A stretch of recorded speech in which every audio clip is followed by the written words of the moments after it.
So if we can start to pair physicians with patients, we can start to see how the system can change and get some of that hope back. I'm FreedomWorks Legislative Affairs Manager Josh Withrow, and I'm here with a special guest, Dr. C.L. Gray, practicing physician from North Carolina, and I'm here to announce this exciting joint venture between our organizations, Physicians for Reform and FreedomWorks, in an effort to take back our healthcare. I just wanted to start, Dr. Gray, by talking about how it was that we got this whole project started in the first place. And I've respected FreedomWorks for years, and I was thrilled to finally get to come and work on policy with you. And then as we spent more time developing policy, we started to say, well, strategically, how do we start to get this message out? How do we use your assets and our assets to try and solve this problem facing American healthcare? I think one of the cool things about this is that this project we're launching and this consolidated plan that Dr. Gray has developed with our input and the input of a lot of big experts is that it's this idea that there are a lot of really good conservative ideas out there. We just need a way to frame it and to bring the physician voice back into it. So tell us more about how this got started in your mind. Yeah, I run the organization Physicians for Reform, and we were going to launch, I think it was, the first one was like a 17-point plan.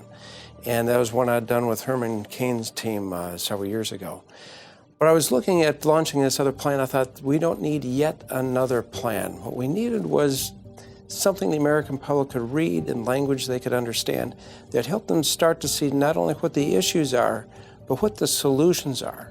So then I started work with folks here at FreedomWorks, and then Heritage and Galen and some state-level think tanks, so I could get input from about half a dozen different organizations. So they aren't really just my ideas. These are designed to be, what does the conservative alternative look like? With enough detail it has meaning, but not so much policy wonkish stuff that the average person can't understand it. Yeah, because really, I mean, this is just framing the debate for the plans that eventually end up actually coming out there, correct? So tell me more about how it is that you've tried to work to bring the physician's voice in to healthcare reform on the conservative side, and why it is it's so important to have you guys involved. What we really need are three components. We need patients, we need physicians, and the business community. Those are sort of the major players in the healthcare debate. FreedomWorks represents, 6.9 million patients and a few thousand physicians. We bring the physician voice I've been at this for almost 15 years now, of thinking about the future of healthcare. But by bringing patients and physicians together, that leverages two enormously important voices in this healthcare debate.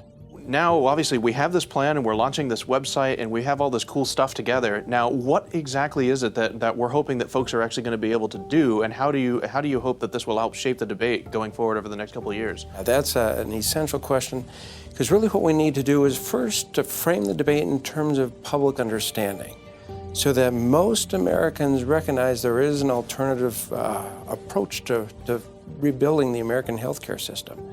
So the activists that are seeing this can go to freemyhealthcare.com, look at how they can get involved.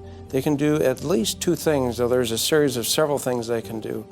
They can read through the consolidated healthcare plan so they get an idea of what the strategy is in terms of policy. Then they can download a letter to take to their physicians. So we're asking the 6.9 million activists to carry a letter to their doctor. There's only about 800,000 doctors, 700,000 doctors in the country. If only 1 in 10 of the activists would carry a letter to their doctor, we could take this message to every doctor in America. And then if the doctors standing next to their patients approach politicians and say, here's what we want to happen, that's when the politicians will start to listen.